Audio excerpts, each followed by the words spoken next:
She had just become queen, but enemies were already lurking in the shadows. A decree was signed that condemned her people to die. The only person who could stop it was a young Jewish girl. In Persia, approaching the king uninvited meant death.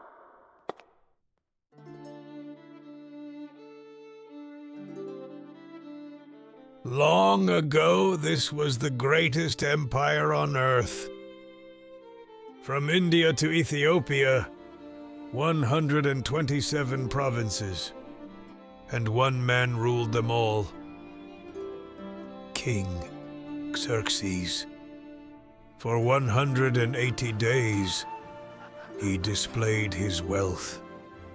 Gold, music, celebration,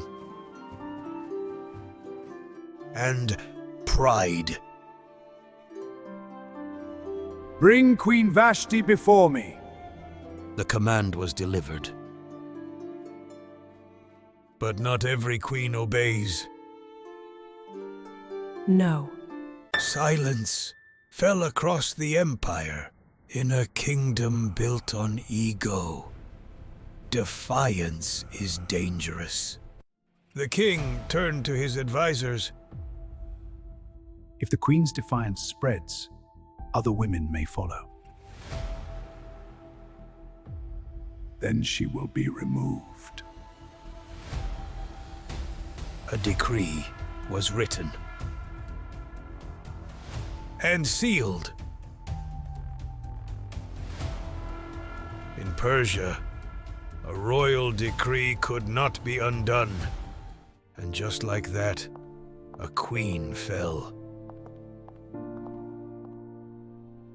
The throne was now incomplete, and the king grew restless. Let beautiful young women be brought to the palace. A search began. A new decree was sent across the empire to every province. By order of the king, every young lady shall be brought to the palace. The news spread quickly. The palace prepared for a new queen. The king would choose again. But power does not fill emptiness.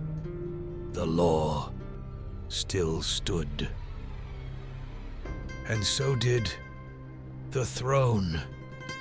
A new chapter was beginning. The court prepared. The crown awaited its next bearer. Across the empire, destiny moved quietly, unseen, unnoticed. In the streets of Persia lived a girl no one noticed. She did not seek a crown. She did not seek power. But power was searching, and the gates were ready. The throne still waited. Her name was Hadassah, and the search began. But destiny was nowhere near the throne. She lived in a quiet home, an orphan. Her name was Hadassah. She was raised by her cousin, Mordecai. You are not alone. She lived a simple life, unnoticed among the crowd, unaware of what was coming. By order of King Xerxes, all young women shall be brought to the palace.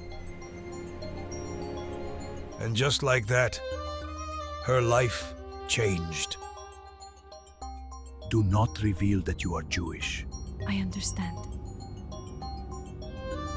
She left the only home she had known This is not what I am used to. and entered a world of gold. She felt small. The palace prepared them for royalty, months of oils and perfumes, silk and gold. But she remained different. She did not compete. Others were looking for attention. She wasn't looking for attention. She sought wisdom. And Mordecai waited. Days turned into months. They called her Esther. The king will see you tonight. This was her moment. She walked toward destiny. The king studied her carefully. The room grew quiet, and the king decided. The orphan became queen, and the empire rejoiced. But she still carried a secret. The people did not know that she was a Jew, and Mordecai watched from afar. A new life had begun. One day, two palace guards named Bigthana and Teresh got angry and planned to assassinate the king. But Mordecai overheard them trying to harm the king. So Mordecai sent word to Queen Esther, and the plot was stopped.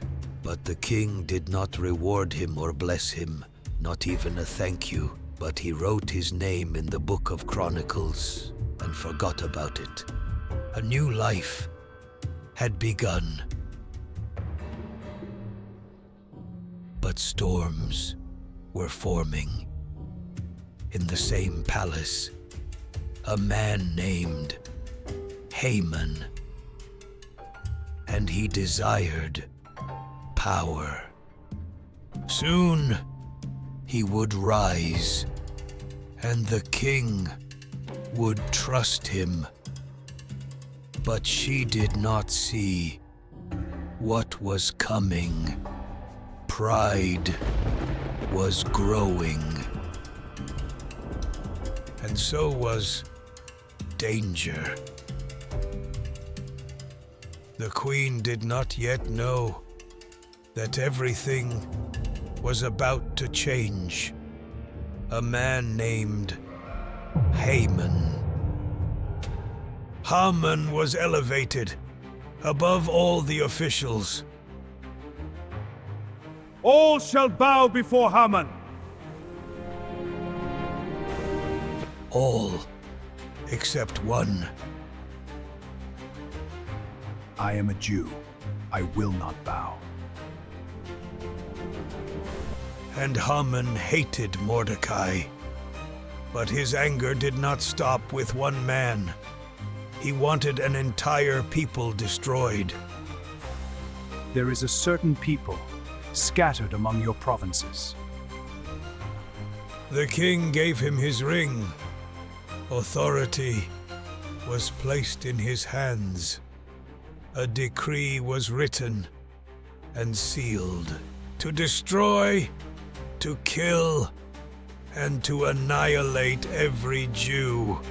Messengers rode swiftly, and terror spread. Fear swept through the streets. Mordecai tore his clothes and cried out. And she read Her people were marked for death. The weight of it struck her all at once. So Mordecai sent word to Esther to approach the king meant death, but silence would not save her people. Perhaps she had become queen for such a time as this. Do not think you will escape. And who knows whether you have come to the kingdom for such a time as this? Gather the Jews and fast for me for 3 days. If I perish, I perish. They fasted for 3 days. On the third day, Esther put on her royal robes. To approach the king uninvited meant death. Her life depended on one thing, the golden scepter. If the king extended it, she would live. The king lifted the golden scepter. Relief flooded her heart. Esther stepped forward and touched its tip. She lived. If it pleases the king, come to a banquet I have prepared. Bring Haman also. That night, the king could not sleep. He asked for the royal scribe to bring out the book of Chronicles and read it out to him. It is written that Mordecai Noun uncovered a plot against the king. And as morning broke, Destiny walked into the court. What should be done for the man the king delights to honor? Haman thought the honor was meant for him. Pride filled his heart, and he said, For the man the king delights to honor, let him be dressed in royal robes, ride the king's horse, and be led through the city in honor. Go at once, do exactly as you have said, for Mordecai the Jew. The man marked for death was honored. The second banquet began. I and my people have been sold. Who dare do such a thing, my queen? This wicked Haman. Seize him! The gallows built for Mordecai became Haman's end. A new decree was written. Mourning turned to joy. The orphan queen saved her people. She chose courage, and history changed.